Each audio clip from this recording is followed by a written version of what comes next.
We do say blessed love to each and every one. Once again, remember now you are definitely stepped into what is known as the shock of the hour.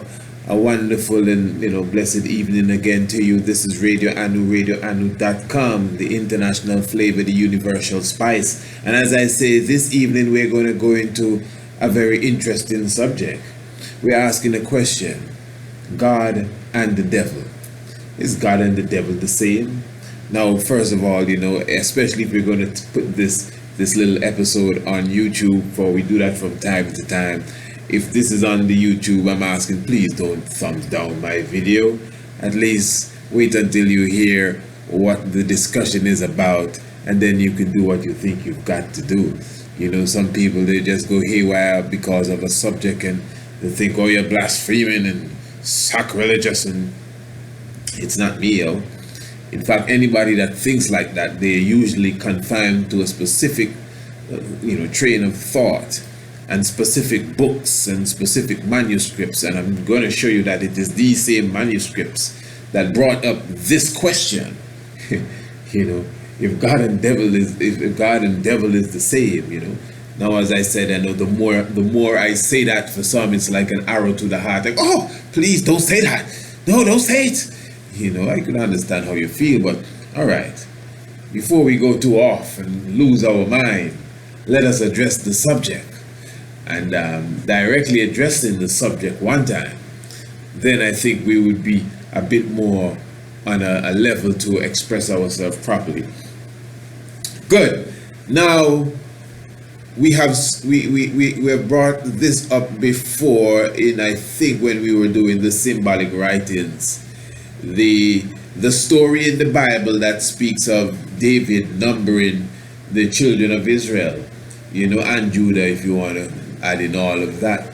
Now, when you read your Bible, there are certain scriptures or certain stories that I should say, or events that you see repeating themselves in the storyline of the Bible. But it's not really such as the storyline, because it is the story repeating itself. So obviously the line has been broken and restarted again. So this is why you see in the book of Samuel, the Chronicles, the book of Kings, of which Samuel in some Bibles is considered the first two book of Kings. Oh yeah, I had an ancient Bible as a child where you see Samuel 1 was the first book of Kings, and Samuel 2 was the second book of Kings, and Kings 1 was the third book of Kings. And I know some of you who at least have been in the church for some time may have at least have an idea of what I'm talking about. But anyway, not to get too deep into that aspect of it, the point here is that, for example, in Samuel, you'll see the whole story of David again, and a bit of the Solomon. And then in the book of Chronicles, you see the very same stories replaying themselves. And that is why you could actually take some of these stories, the different versions of them, and compare and contrast them and see, in some cases, the vast difference. So it's just like the Gospels. You have the account of Matthew. You have the account of Luke. You have the account of John. So in the same way, you have Samuel's account. Even though some of the accounts of Samuel was given after Samuel died, You know that, don't you? Yeah. And Samuel died. That happened in Samuel chapter 1 or 1 Samuel, pardon me. In 1 Samuel. And Samuel died. Oh yeah. So and then you had 2 Samuel, and it continues, But the point I'm making, really, because we've covered that already too, all you have to do is visit our YouTube channel and go back into the symbolic writings. The symbolic writings series that we did, or the science of sacred writings and science of symbolic writings. So here we have a direct story now of David numbering the children of Israel and Judah. And you have one rendition in 1 Chronicles chapter 21. And there's another rendition of the very same story in 2 Samuel chapter 24. So what we're going to do, I'm going to try my best to read as much of the story as I can. So I'm going to read both chapters, so you just tiger with me as we continue here. This is Second Samuel chapter 24, and I'm going to be reading from the New Life Version, NLV. I think this version takes out a lot of the thous and thee and whence cometh thou, and All right. Again, the anger of the Lord. Let's just be clear here. So who are we talking about? This is chapter 24, the Second Samuel. Again, the anger of the Lord. So Yahweh now is upset. Yahweh. The anger of the Lord burned against Israel. If it's not Yahweh, I believe it would be at least Adonai. But it's the Lord. Burned against Israel. He moved David against them, saying, go and number Israel and Judah. Okay, hold on. Who's saying this? David. No, not David ain't saying that. Let's read that again. He moved against David, saying, he that moved against David. And who's the he that moved against David? Oh boy, what's wrong with you? Again, the anger of the Lord. The Lord. Okay, so the Lord was angry with Israel. Yeah. And he moved against David. Yeah. And he said, go and number Israel. Yeah. Who? The Lord. All right. Just want to be sure. Good. Verse 2. So the king said unto Joab, the captain of the army, who was with him, go through all the families of Israel from Dan to Beersheba, from Cape to Cairo. Number the people, so I may know how many they are. But Job, see? But Job, like what? Resistance here. But Job said to the king, may the Lord your God add to the people 100 times as many as they are. And it may be while the eyes of my Lord the king still see. But why does my Lord the king find this thing pleasing for you to go and do? I added the for you to go and do. But the king's word was stronger than Joab and the captains of the army. So Joab and the army leaders went out from the king to number the people of Israel. They crossed the Jordan and stopped at Aroer on the south side of the city in the center of the valley of Gad. And they went on to Jazer. Then they came to Gilead,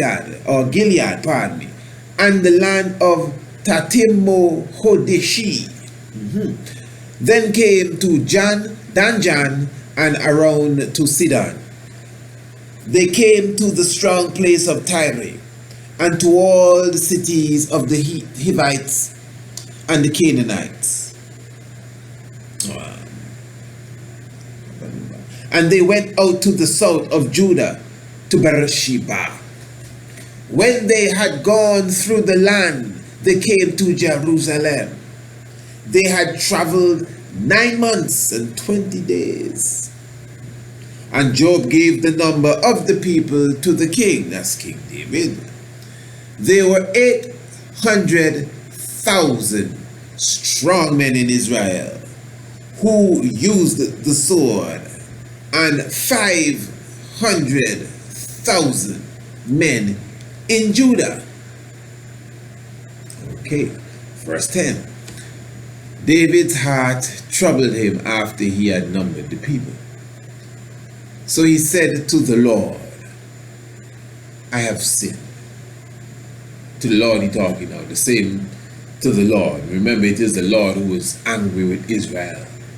David was okay. David was just home, just cooling out. And the Lord was angry, but I said, boy, I gotta check David now. David, let me talk to you. Hey, who's that? It's the Lord. Yeah. I need you to go and number the children of Israel. Me? Yeah, you go and do that. I mean, this is the new living version, this new life version. So they put it the way they think it should be said.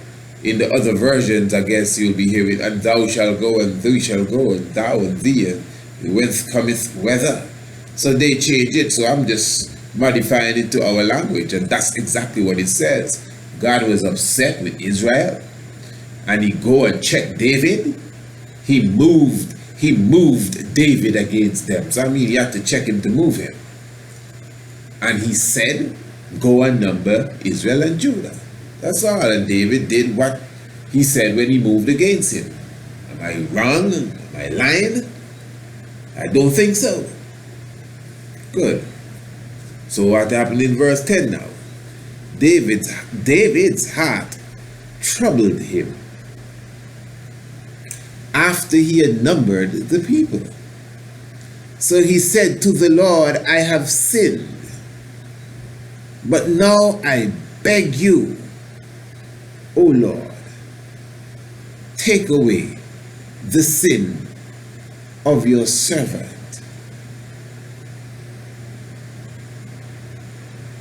For I have acted like a fool. Wow.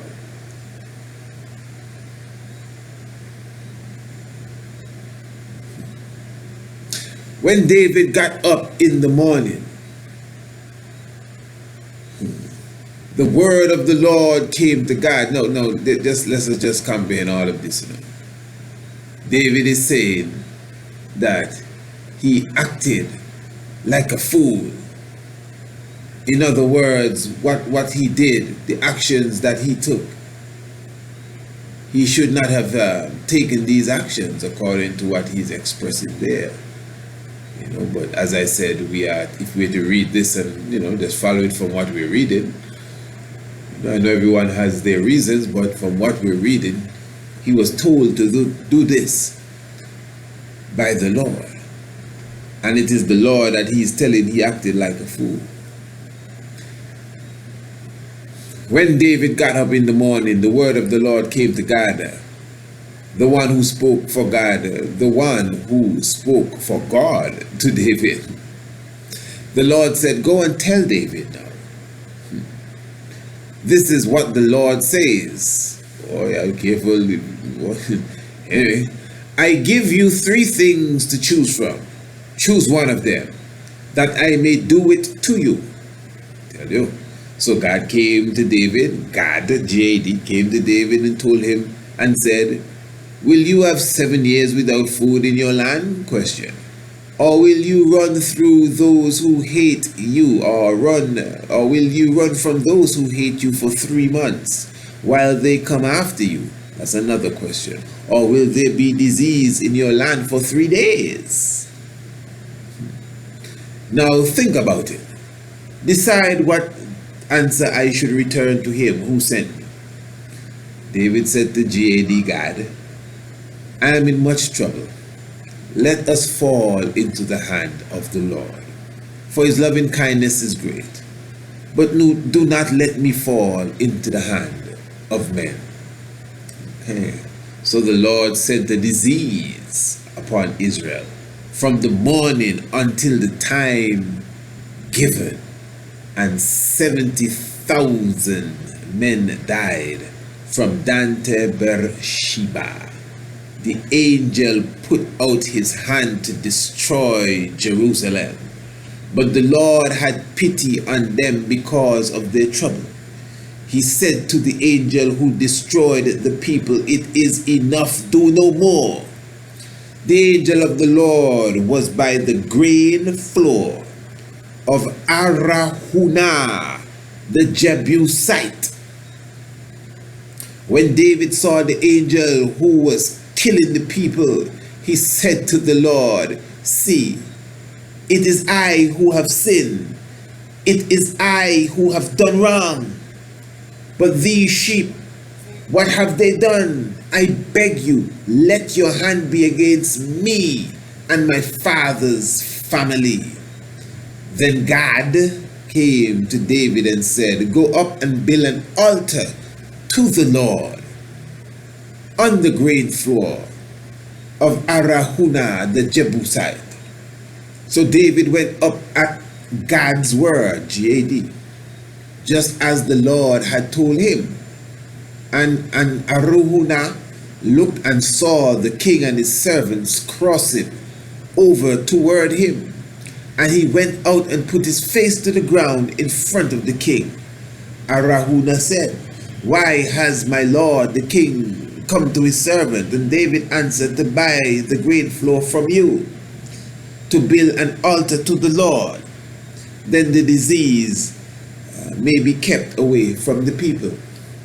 And he goes on to say that the good brother was telling him, well, you can take everything you want and even some sacrifice and the animals to sacrifice. And David said, well, no, I'm not going to take any of the sacrifice. I'm going to pay you for the Lord's sacrifice. We want this thing to work properly. But I didn't want to read off everything, and I still have the other version to read, and I definitely am not going to read that much of this one, but I think I made the main points in that one I just read. So let me just read the key aspects of this now. So that was 2 Samuel chapter 24.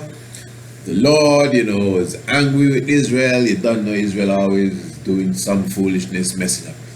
So the Almighty was like real, upset with them, and he said, listen, I'm gonna, he moved David and said, hey, go and number them, and even when David said to Joab, hey, go and number them, Joab was like, what you gonna do, and this number in Israel, it was like the big, like a mighty sin, like, wow, don't take no census around here, like, wow, this was a big thing, like, wow, and it was God who told him, well, not even God, the Lord, who told him through God, but he told him to go and do it. This is the thing. And he went and did it. And he came back crying, saying, oh my, I can't believe that's what I did. What do you mean? It's not the Lord telling. I mean, the Lord was moving in his own anger. David wasn't angry. Well, maybe he was, but that's not what the story says. The story says that the Lord was angry. And the Lord used David to go and number these people. All right. First Chronicles chapter 21, the very same story begins, verse 1. Satan. Satan. Oh, he's a part of this too? You'll be surprised. Satan stood up against Israel and moved David to number Israel. No, hold on. No. Don't be playing with me. What are you talking about? Listen. What are you talking about, man? Satan stood up against Israel. Who Satan? Lucifer? The son of the morning? The devil? And that's another thing. Are these people the same people? Because in Revelation, I'm sure there's a chapter and verse that said Satan and the devil. I get to laugh, man. Satan and the devil. So how many people we dealing with here? Satan and the devil? What is this? But anyway, so Satan,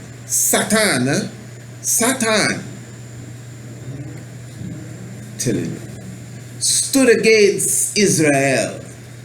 This sounds like the same thing that the Lord was doing in 2 Samuel chapter 24. Well, listen, this may be two different stories. This may not be the same exact story. So how many times David numbered Israel? How many times did David number Israel so? And do you know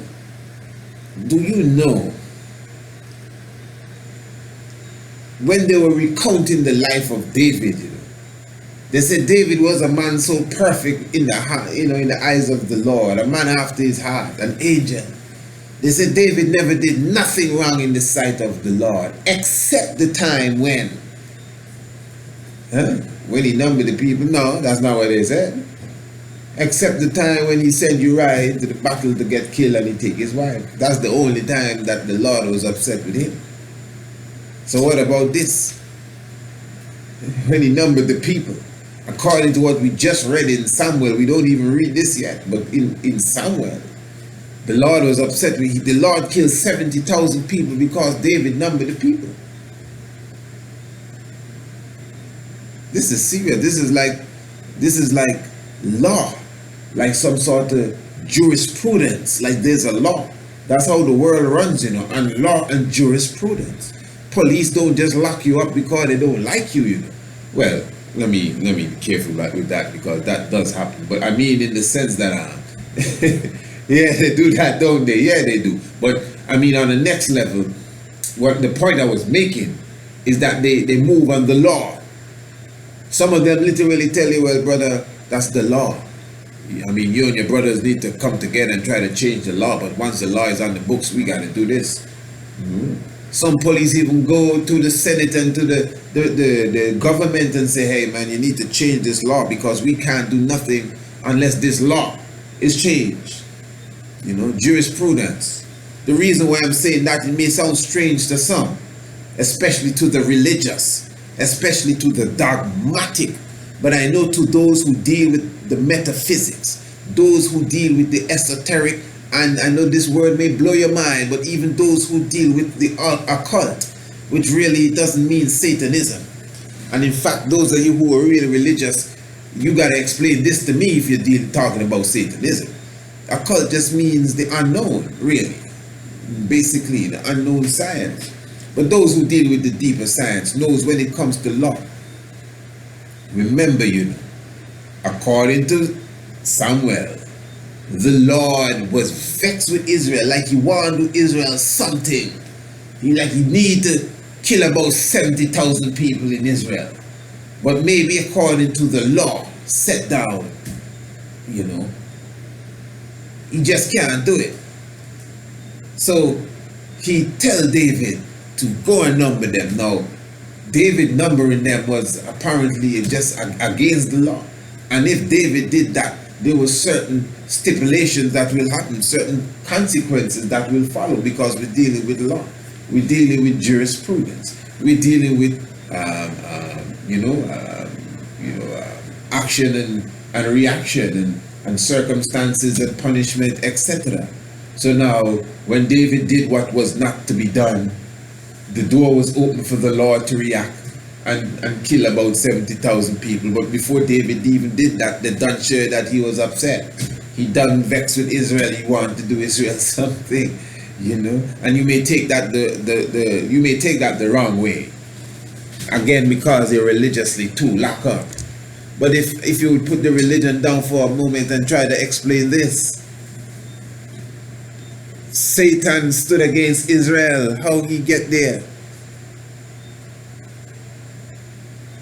And of course, Sa in one language means son, and Tan is black, by the way. Tan, you go and get a suntan, Satan, and all right. And before I even continue, it's very interesting. It's very interesting that you could see the picture of the Heru, the Horus, Heru, and the Set. Heru and Set. You would see them both sharing one body. You ever see that? Heru and Set. Set is supposed to be what people would like to call the devil. But in a sense, I mean, it represents chaos and destruction. But when you understand quantum physics and quantum science, chaos and destruction, positive and negative, is not necessarily so-called good and bad. Right. So you see the quote-unquote God figure and the quote-unquote devil figure having the same body but two different heads. You see that in Kemet. In fact, it's not Kemet alone. When you see the ancient, the main story and the creation story of the Olmec and the Quetzalcoatl and I can't remember the other one that they both of them created creation. Destati Poka, if I'm not mistaken, but they created creation together, and it was like chaos amongst them, but it was not necessarily God and the devil, but it was a positive and negative reaction, because when you deal with science, remember, we were the ones, and let me drop it here now. Remember, we were the ones, as the chief of security was telling you previous night, all the stories belong to Anansi, because we always expressed ourselves in that ancient sacred science, in plays, in theater, in song, in dance, in music, in rituals, in storytelling, in writing, in literature, in different forms, in silent theater as well, in drumming, in different forms, in prayer, and when it comes to in song and dance, even our written history and our oral history, we would still use metaphysics, we would still use the mythos to even tell our history. We would write our history in the form of the mythos, meaning that you're reading a true story, but Jonah never went into no fish, but he did go into the belly of the beast. Yeah, that's our art form. Never forget that. Chapter 21, 1 Chronicles. Satan stood against Israel and moved David to number Israel. So David said to Joab, the leader of the people, go and number Israel from Beersheba to Dan. The other one said from Dan to Beersheba, and this is Beersheba to Dan.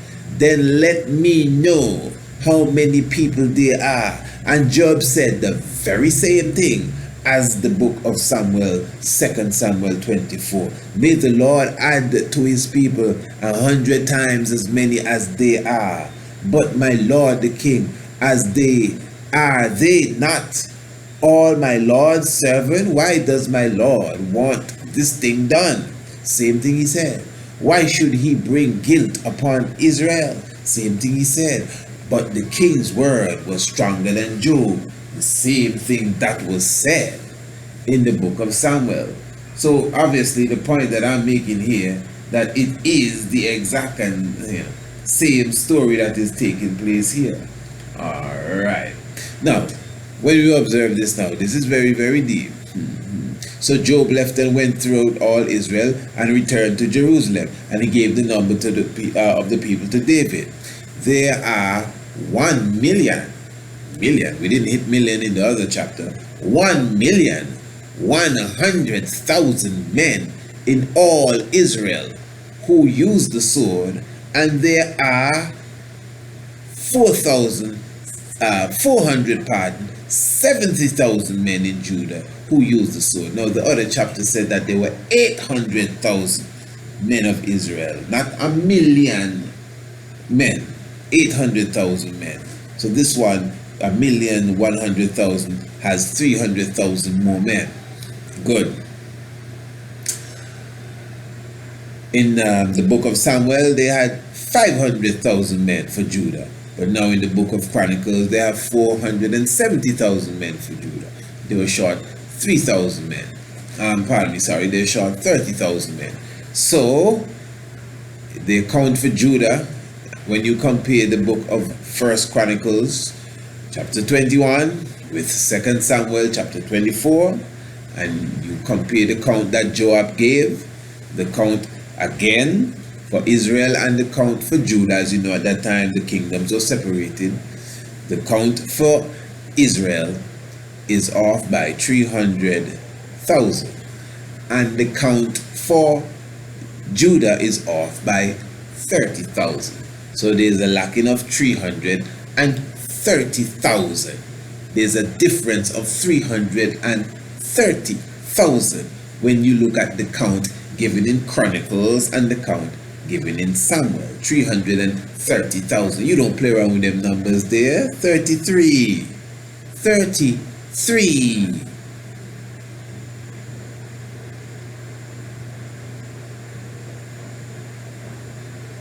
And then it goes on to say, but Job did not number Levi and Benjamin among them, because he did not like what the king had told him to do. But God was not pleased that Israel was numbered, so he punished Israel. But is not he tell David, no, Satan? Oh yeah, it's true, right. Yeah. Wrong book we're reading, yeah. Chronicles, right? Yeah, right. Okay, I can understand this. God was not pleased. And that's another thing. God was not pleased. You gotta be careful with this God, and I'm telling you straight, I say it all the time. I never swore to no one that I'm no Hebrew scholar. So if you are, I have enough respect to you. But God, I learned from Genesis that God and the Lord seem to be two different entities, Yeah. Yahweh and the Elohim is more than one. And when you go into, again, some of the ancient writings, and even Alvin Kun Boyd speaks about the Elohim, of which Yahweh was one of them. Oh, man. And Yahweh is, when you see the Lord, the capital letters, you're talking about Yahweh. And when you see the God, you're talking about the Elohim. And now it's God was not pleased. But I remember clearly when we were dealing in Samuel, I don't know, I may have to go and check it out properly. But most of what was mentioned in Samuel was the Lord. It was the Lord who was really the outstanding character here. The Lord, the same God, the Lord. So is God the Lord God, And I mean, I can understand the fullness of the oneness of the Lord and God. But the reason why this is important, the reason why I am at least sifting it out, is not mocking it. But I think if you're going to just sweep this under the rug as if you don't see it, I don't think that's been very, very religious of you, or very, faithful of you. This chapter is saying that it's Satan that moved David. The other chapter says it was the Lord, or God. So who is it? Let's be clear. Who is it? That's the point. Who is it that moved the Lord, or moved David to count Israel? And then after David count Israel, David is saying that he sinned.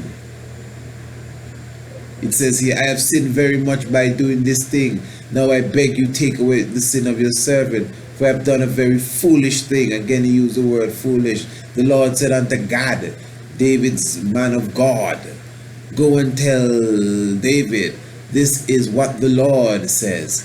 I give to you three things to choose from, and it's basically the same choice. Choose one of them, that I may do it to you. And you know the choice. But what happened? 70,000 men died. Is the same amount as the other one. And this time the person that owned the field was Ornan. He owned the field, and there was a specific part here that I kind of liked. Yeah, but as he was about to destroy it, the Lord saw the trouble and was very sorry. This is the angel now. And he said to the destroying angel, it is enough. Now take your hand away. And the angel of the Lord was standing by the great floor of Ornan, the Jebusite. In the other chapter, his name was let me just look again. In the other chapter, pardon me, the man that owned the green floor, Arahuna, right? And now in this chapter, his name is Ornan, but he's still the Jebusite. Then David looked up and saw the angel of the Lord standing between heaven and earth and heaven. The angel had his sword in his hand, held it out over Jerusalem. Then David and the leaders fell on their face. They were dressed in clothes made from hair. David said to God, was it not I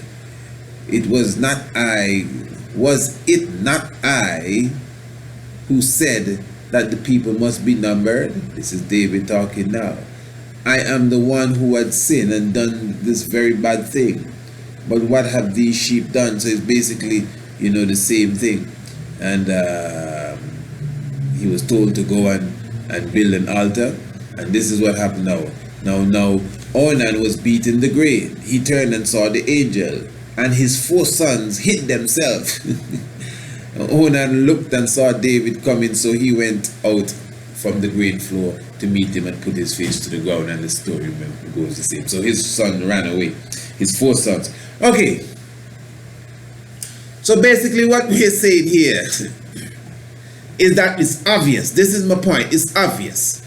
It is obvious that there is a very serious difference here in the Chronicles and in the Samuel, because the orders were given directly from Satan to David. Satan was the one that moved David. So whoever you have, Satan, you have the Lord, you have God. Listen, let me tell you. Just, I think it was yesterday, they had a man that they sentenced to life in prison right here in Antigua. 2 people, one for life and one to 25 years. The one that was sentenced to 25 years, he murdered a man. The one that was sentenced for life, he was the one that ordered the man to kill the man. So the man that ordered the man, he didn't do nothing. He just said with his mouth, go and kill him. Or kill him, whatever he said. He got more time, he got life than the man that actually killed him. Can you imagine that? So that is to show you that we have to put importance, even though David was the one that numbered, we have to put great importance on who was it that told him directly to go and number them. Now the book of Chronicles, chapter 21 is telling you, the first Chronicles is telling you that Satan moved, and these are the words that it's using. Satan stood up against Israel and moved David. So it is Satan that moved David. These are the words to number Israel. And when you go into 2 Samuel now, you see again that the Lord moved David against Israel. So the best you can get out of this, is that the Lord sent Satan to move David. That's the most, because if we're going to break this down, when you study the scriptures properly, there are certain times that you hear, a man or a prophet was talking to the Lord, and it's not really the Lord he's talking to you. He was talking to an angel of the Lord. Even in the situation with the burning bush, it was an angel in the bush, but yet still the angel, when he spoke, it was the voice of the Lord, but it was the angel he was speaking to. It's a kind of mystic science, but it still represented the Lord. As I said, the best you can draw from this, well, it's not the best, but the best, especially if you're playing stubborn, or you don't want to lose our brain scrub way of thinking. The best you can draw from this, I'm going to tell you the real rendition soon, but the best you can draw from this is that God told Satan to go and tell David, like the man that tell the man to go and kill the man, but the man that did the telling, that gave the orders, was more responsible. So as I said, the best you can get is God told Satan, hey, go and tell David to go and number the people. Now if you're religious, you can't be upset with me. You can't be vexed with me.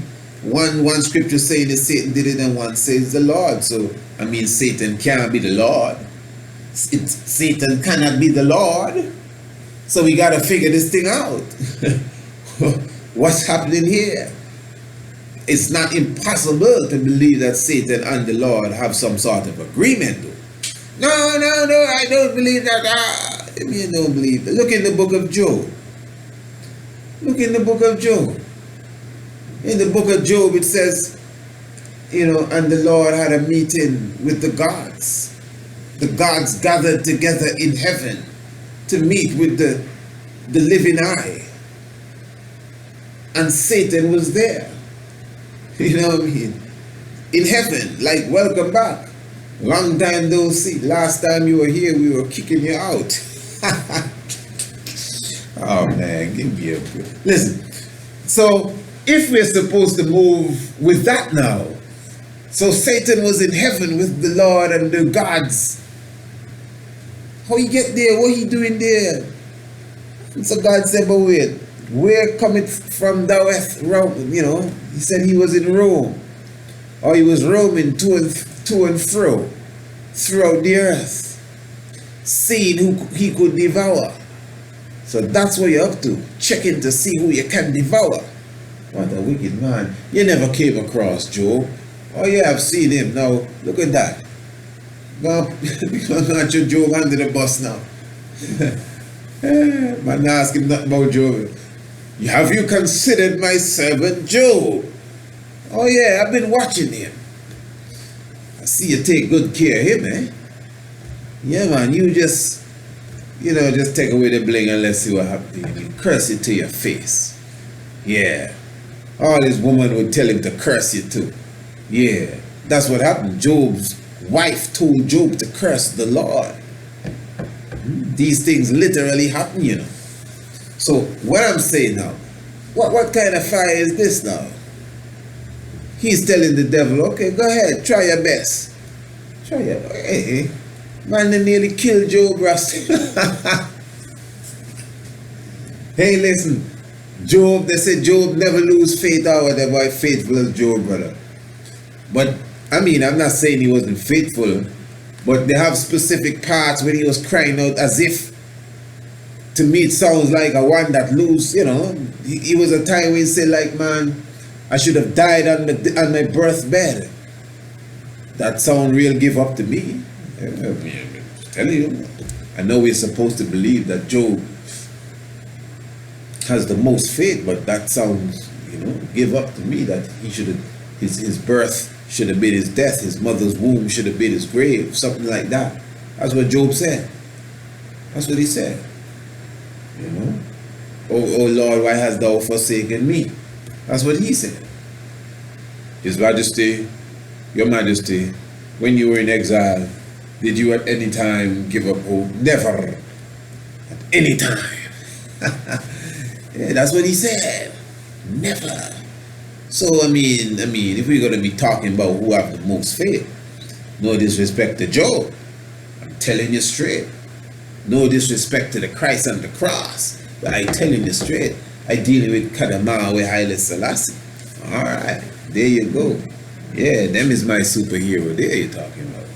Yeah, them is my Moses. There you go. So, I'm just showing you that I don't think you can deny that we have scriptures to show that the Lord, inviting Lucifer into his office to have a discussion. Am I lying? The Lord, have a seat. Have a seat, good boy.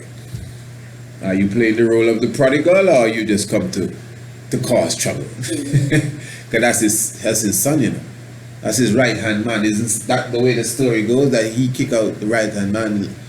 You know what I mean? Yeah, because he wanted shares in the whole Zion industry. Yeah. So he said the man on Job. Tell you I'm going to take away all the bling from Job. Take your best shot. Yeah. But what I'm saying is that he and the devil making arrangements then. If you don't want to use the term deal, we funny though, we very funny. We don't want to hear. Some people don't say, look off that. What are you listening to there? Lock that off. Talking about God and Satan is the same making deal. But it's right there in the Bible. And he said they were the same. And I even refrained from using the term that they were making a deal. But they surely had some sort of an arrangement. Even an agreement. That he's going to take away the force field from Job and give Satan the chance, the opportunity to take the best swipe he have at him, and God tell him he not gonna bow. Okay, how much money you want to put on that? As if they're raising the stakes. He not gonna bow. All right, let's see. That means agreement and deal and bet and all kind of thing. Let's see. What is this? Well, so that's what's going on in the cosmics. Satan going to God and say, boy, you see that priest you have done this, saying in priest is like listening to him talking. But you just take away this or take away that. And better you see, go on the internet and say, boy, taking on all the videos in my country. Yes, oh yeah, man. So, I'm just saying now, I'm not making no fun of this, you know. This is serious business. The fact that in the book of Job, you can see God and the devil making an agreement to the point where God tell him, yeah, go and try your best with Job. Can anybody deny that? Is there any human being that say they read Bible and believe in the Bible? Can you deny that God Almighty Yahweh, Jehovah, told Satan, told Lucifer, that I'm going to do what you say? You said take away the car and take away the house and kill his youth. Okay, I can do that. Oh well, no. I'm going to take away the hedge. I'm going to take away the force field and give you the chance. You can go and do that. Just don't take his life. Give him, boy, do what you want. And I'm telling you, he will never disrespect me. Even if his wife and his children do. Take away all his flock. He will stand by me forever. Yeah. That's what the books say. That's what the books say. Come on. You just get too wimpy and punky. That's what the book say. Nobody can say nothing else. Now try, what story you gonna come with? That's what it say. God and Satan make a deal. Point blank. Story done. You have to get away with people because people very freaky and stiff-necked. I despise some stiff-necked people, eh? Yeah. So that's why I say now in 2 Samuel 24, it is the Lord. It says the Lord was angry with Israel and the Lord moved David against them and tell David, go and number Israel and Judah. Just so it said. No one can say that's not what it said. Chronicles say that Satan, no, he was the one that stood up against Israel, not the Lord. Satan. And Satan moved David, not the Lord. Satan moved David and tell David, go and number Israel. So what you're telling me? So if it's not God sent Satan to do that, then God is Satan. You better pick one. You better pick one fast. Yeah. Foolishness. I mean that from my heart. We're too dumbed down in religion now. Give me a break. And God and Satan is one, if you want to know. Straight up. Because you're the God. You are the God. And it is you is the devil. From the time they're showing you them Donald Duck cartoon and all of them make you, when you have the little devil on one shoulder and the little Fred Flintstone devil on the other, God and little angel on the other shoulder. So you have one devil on one side and the other, you have an angel, and one is telling you to do good. One is telling you to walk the right way. One is telling you, no, don't go up there. And the other one is saying, oh, come on, don't worry with him. You know nothing's going to happen. Oh, come on, we did that already. Oh, come on. It is you speaking to yourself. You see, God is somewhere in the sky, behind the clouds. You know what I mean? Beyond the moon. Oh, give me a break. And Satan is down in the earth, cooking up a pot, so when you're dead, you're dropping it if your sins outweigh the goodness that you're supposed to have done. Yes, there is a reality of the all in all. First of all, we're all part of the all. That's first of all. We're all part of the all. We all share life. This is the real religion. It's not my life and your life. Oh, well, live your life. Nobody have no life. Life is life. We are sharing life. We're sharing the existence called life. That's what's going on. So when you quote unquote die, you have left the zone of life. That's it. So you don't have no special life. And his life, and what happened to your life? Of course, you have your unique spirit.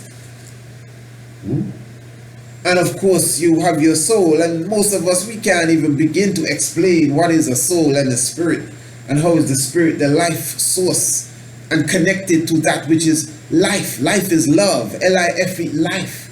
Love, live.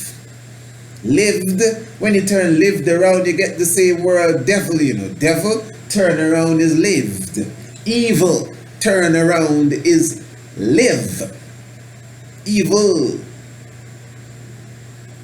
Love, turn around is the same evil too.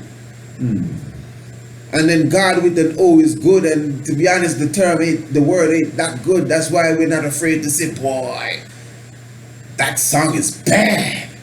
Knowing that we mean it's quite appropriate. Because good is a German god, man, a German deity. One of them evil, wicked, ugly beings, man.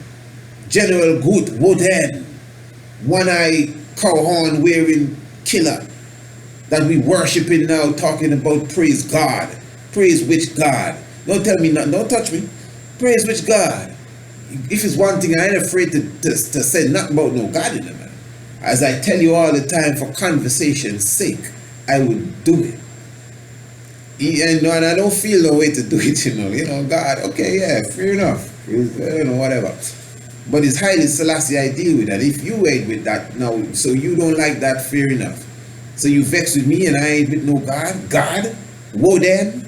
Oden you talking about? Woden? Goden? From the Norse theology? Give me a break. So that's bad. That's why we have to flip them words and flip them scripts. Because there is a science. The so-called God, which is the positive, and the so-called devil, which represents the negative, is inside of you. Yeah. And this may sound strange, you know. Remember, our culture never had that idea. That's why Seth in the chematology, Seth is not Satan. Is like the way we think of it. It's not the horn, the devil. The man with the horn is who you call him God now. Now you give the name. The name God came from the man with the horn. I mean, you got the thing real mixed up, man. Real mixed up.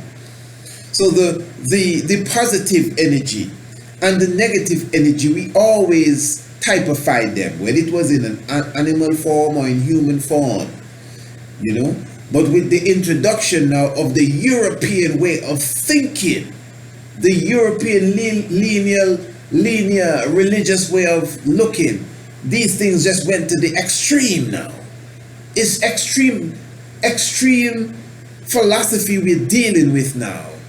So you got to this one extreme, the God, and one extreme, the devil.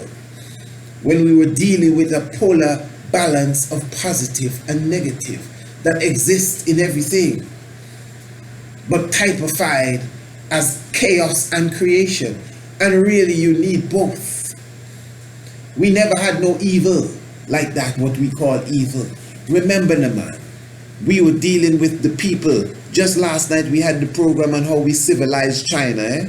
The night before we had the program on how we civilized the Western world. Okay? All right. So this is what I'm saying. People like to mock and say, oh, the 42 laws of Ma'at, you can only find them the first time you find the laws of Ma'at was in the 18th dynasty. People done pull at me with that already, you know. You need to read some of them comments. Oh, you fool, talking about the Ma'at. That wasn't from creation. What are you talking about? You can only find it in the 18th dynasty. That's the first place it was found. I did ask one of my scholars right here in Antigua if that was so. He said no, but he never really told me where it was found prior to the 18th dynastic period. You know, but let me tell you, okay, no, you're right. The laws of Ma'at are not before the 18th dynastic period. And what time that is? We're talking about, let's say, 1500 BC. Okay, good. So what does the law of Ma'at say now? I have not stolen. All right. I have not murdered. All right. I have not committed adultery. Okay, stop right there. Stop right there. That's it. What's one of the things that people say when it compares to the Ma'at law and the commandments? Well, the 10 commandments were taken from the law of Ma'at. And people tell you that, well, in Kemet we would say, we have not murdered. But the 10 commandments say, you should not murder, or thou shalt not murder, or thou shalt not kill. Listen, let's not get dogmatic. The reason why they're saying you should not kill is because we were telling you, we never kill, we never murder, we never steal, we never did this. But then after a period of time, because we fell from our glory, we had to be reformed. That's why teachers come to teach us. That's why people come to uplift us and show us who we are. Like, no. Me talk about now. In this 21st century, 2018, going on to 2020 soon. 2019 is next year, which according to history in the US, not around here now, US 1619, if I'm not mistaken, is when the first set of slaves, as they call them, prisoners of war, came to the US shores. So next year gonna end that 400-year period. That is a mystic science. So I'm just showing you in this time, now. Can you tell anybody, I have not murdered? Say so, let me hear. I have not lied? Let me hear you say so. Well, that's a lie. I have not stolen. I have not committed adultery. Which one of you can say so? Let me see you. I have not committed fornication. And you're the same people. Listen to me good. And you're the same people that once said, I have never committed fornication. You who cannot say that now are the same people that once said, I have never stolen. I have never lied. Good. Now, the reason why you cannot find the laws of Ma'at, if that is really so, before the 18th dynasty is because when we came across the Europeans, and this is just the truth, and we saw them murdering, we say, wait, what are these people doing? What do you mean? They're taking the life, in many cases, of their own brother. Oh, they call that murder. Murder? Taking the life force away from your own brother? Who? What do you call it? Murder. See, we didn't have these words in our vocab because we didn't know about this. And so that's why we said in the 18th dynasty, after all these dynastic periods, no, I have never murdered. Wow. What's he doing with his brother's wife? They call that adultery. Oh my goodness. What do you call it? Adultery. Who? Scribe, write down that word. That's a new word for our vocab. Adultery. We have never committed adultery. So, and as I said, I'm just kind of, playing with it in a sense. Because, hey, the Ma'at was way before the 18th dynasty, But I'm still trying to show you that it was observation of these things that we never did that made us have to say, hey, we never did that. What is he doing? Isn't that his little daughter? What he's going to do to her? That ain't right. We never did that kind of stuff. You don't understand what I'm saying? Yeah. So I'm just showing you now that's why when you study, when you look at history, when people come up with these arguments, oh, there was no, Jesus never existed because there was no J in the Hebrew language. Okay, hey, listen, I ain't going to argue with you on the Jesus existed thing. But the J, I mean, what sound does the J make? So how we mean J? The sound existed. From you can make the sound as J. The sound existed. John Hoy, Zhang Hoy, John Hoy, and even when it's spelled Zhang Hoy, they still pronounce it John Hoy. I'm talking of Amharic.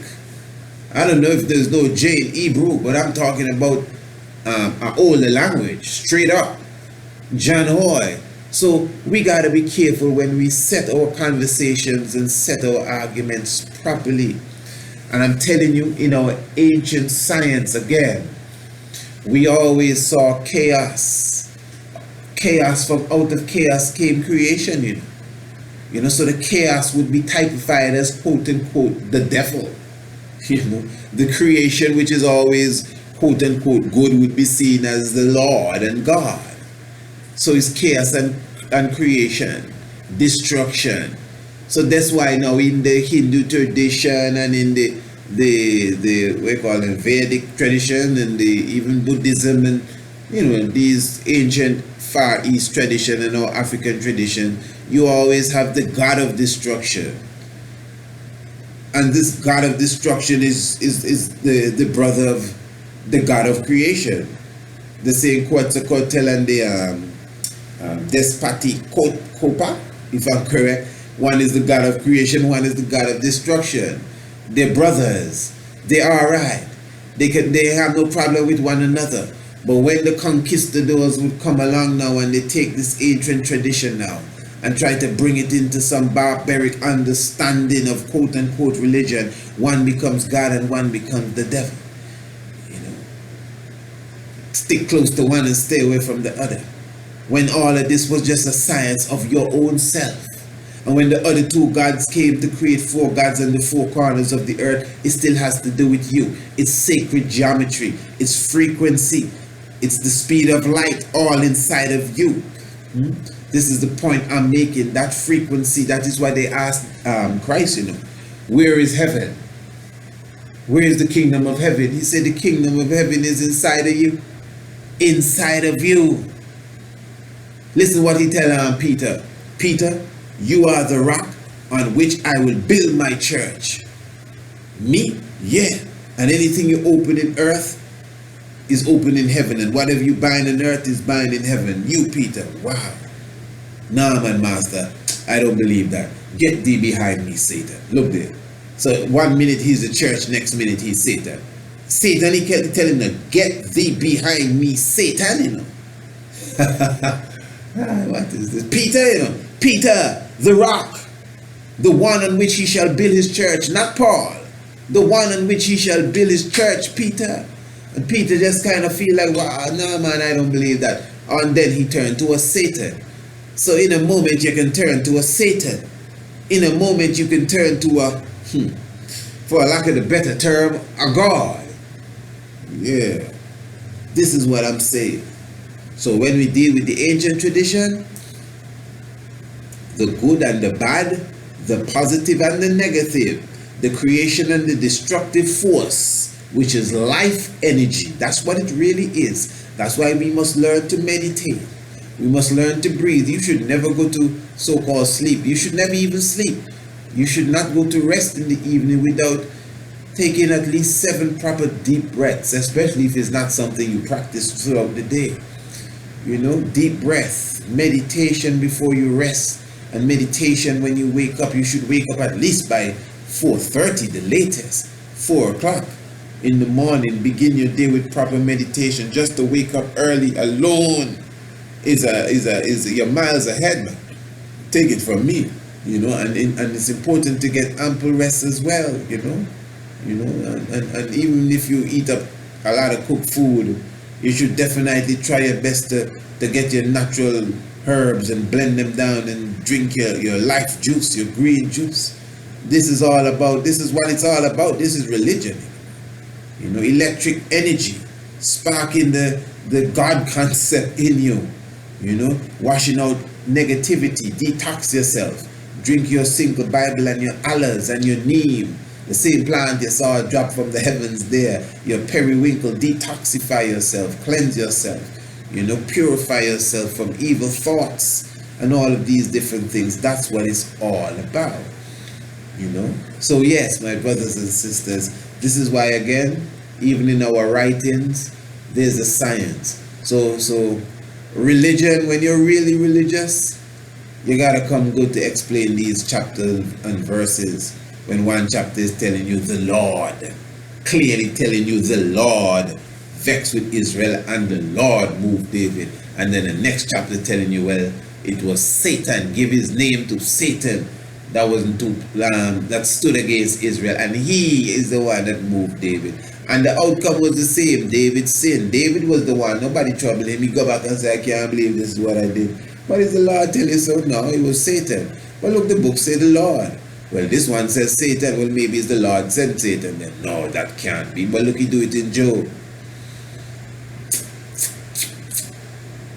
Don't lose it, my people. Bible, Quran, Rig Veda, all solar books. Do not lose it. Don't get caught up in the dogmatic fairy tale way of thinking.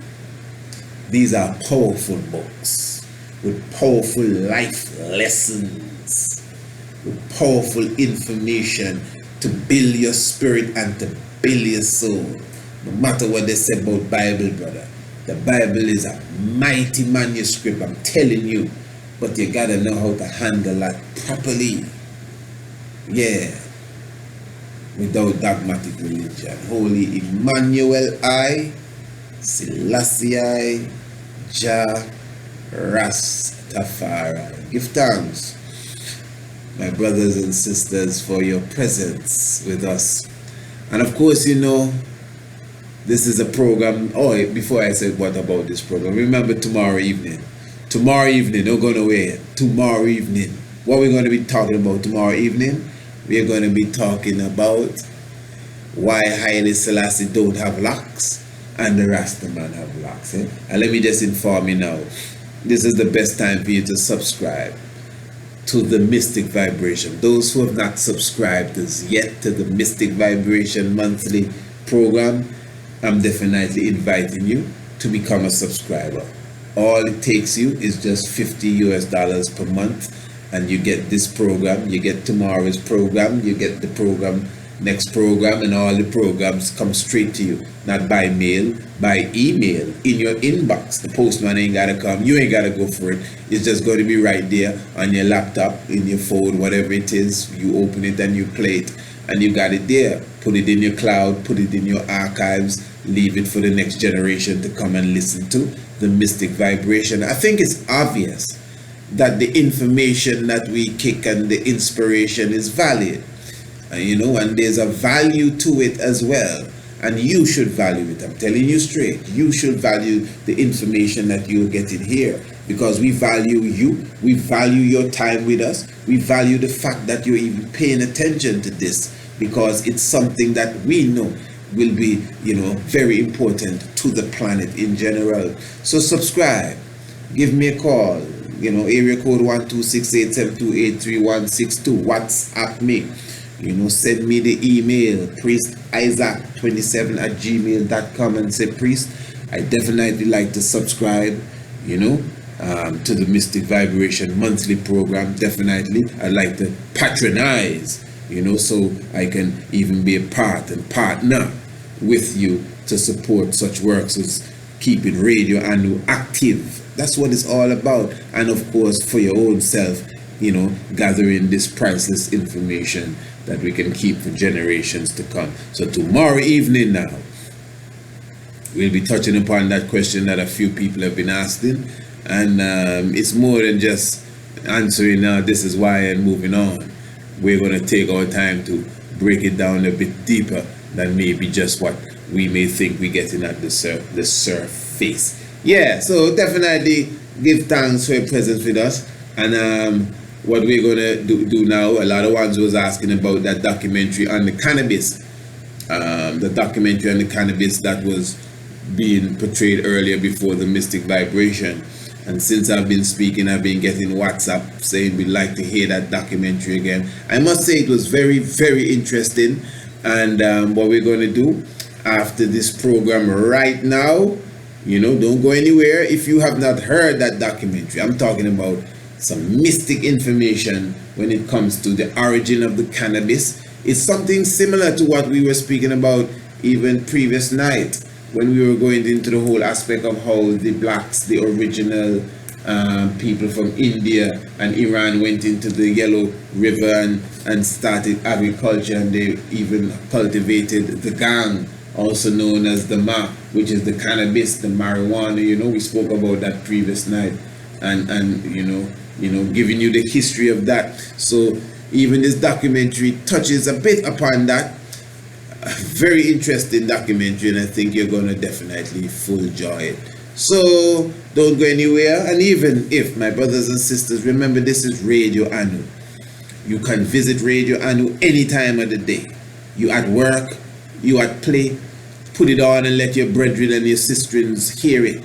It is just information, inspiration, good music that comes out here. No matter what religious outlook you are, no matter if you think you're the master teacher, no matter if you know it all, you're going to always hear something, whether it's an interview, whether it's a documentary, whether it's a presentation or a lecture, whatever it is, there'll be something to inspire you. The mystic vibration is right here. This is its hub and this is its home. Give thanks. As I said, don't go nowhere. We're going to be presenting that documentary on the history of cannabis right now, and I know you're going to full enjoy it if you didn't hear it.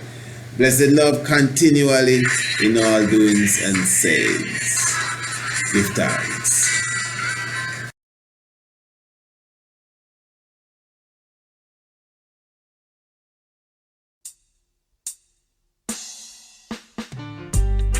Yes, I know flower is on the ends, representing the flames. Yo, the one after the honorable priest Isaac. Some boy fi know this. Hear me now. Antigua are the place where priest Isaac dwell. Ancient Israel, ancient story fi tell.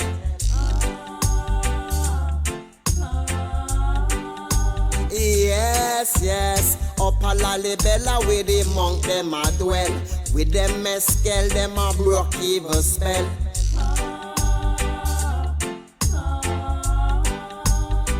Priest Isaac is an angel. Mystic vibration is an angel. And them nah go rebel. In a Zion where we dwell. When we broke for them spell. Priest Isaac is an angel. Yes, he's my angel. His foundations in the whole mountain. Priest Isaac on the whole mountain. Him black a reverence on the whole mountain. Him chant a psalm on the whole mountain. But never hesitate for yell the king. I take a Isaro Einin. So proud yes to be an offspring. Mystic vibration of the people them a sing. Angel, mystic vibration is an angel. And them nah go rebel. In a Zion where him dwell. When we broke for them spell. Priest Isaac is an angel. Yes, he's my angel. Priest Isaac is an angel. Mystic vibration is an angel. And them nah go rebel. In a Zion where we dwell. When we broke for them spell. Priest Isaac is an angel. Yes, he's my angel. Trot on the banks of the gully. Isaac trod it through the hills and the valley. Trod it through the town, through the bloody city. Highly, highly, highly, highly, always with we. Highly, highly, highly, highly, I'll protect we. Highly, highly, highly, I would never leave we.